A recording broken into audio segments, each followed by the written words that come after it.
Okay, the holidays are just around the corner. And Thanksgiving Day, a day to celebrate life, to be thankful, to count your blessings. And I want to share with you some tips and techniques on how to make Thanksgiving Day a joyful experience and not a post election argument about Trump or Hillary. And so, no matter where the event is, or wherever Thanksgiving Day is going to be celebrated at your place or friends or family member, your mother's or brother's home, there's four things that I want to cover in this. And the first tip out of the four is your mindset. So before you get to that event or before everyone comes over to your place, you want to have that mindset of being centered, being poised, that you're not going to be drawn into an argument.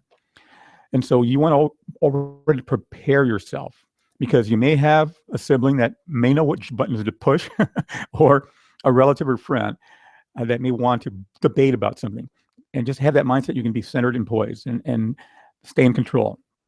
And then I'll give you some tips on how to do that as well, how to maintain that.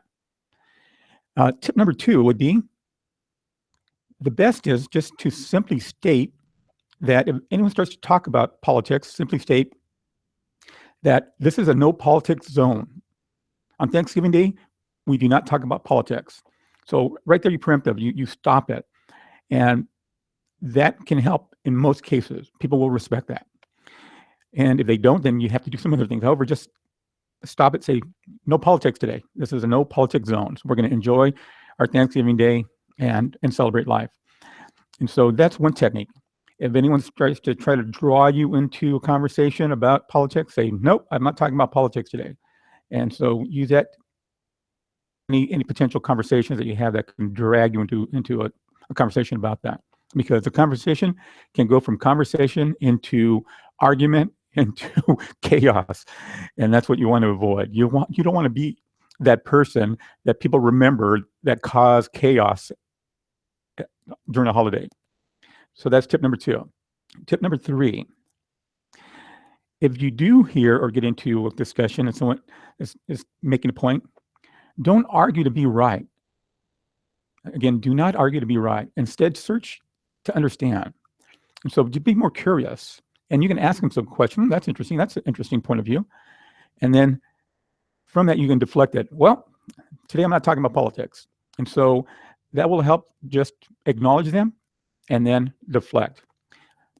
So deflecting, that brings me to tip number 4. And this is an NLP technique. And this will help you be prepared on what you can do to help deflect. If you use no politics on today and they're still trying to drag you into conversation, here's another technique you can use. This is an NLP technique called a pattern interrupt. This works great in business, and this also will help you with uncomfortable conversations. And so what you do is you simply acknowledge something and then you interrupt them, which interrupts their train of thought, which ultimately will then change the topic. So the way it would work is, for example, someone will make a comment and you can respond by saying, isn't it great that we all have the freedom to vote and express our opinions? Can you please pass me the potatoes? So can you please pass me the potatoes? That's an interrupt. That's then changing the topic or interrupting and having them think about the potatoes. Or is there any pie left? Where is the pie? So you just interrupt that, and that may work. Ideally, again, you want to just be in that mindset that you're not going to be pushed off. You're going to be centered, and then you can use these tools and techniques to help you maintain control and also make sure that the event is joyful and blissful and everyone's having a good time and you're enjoying it and you're having a great time. So enjoy your Thanksgiving. Be blessed, and thank you. Bye now.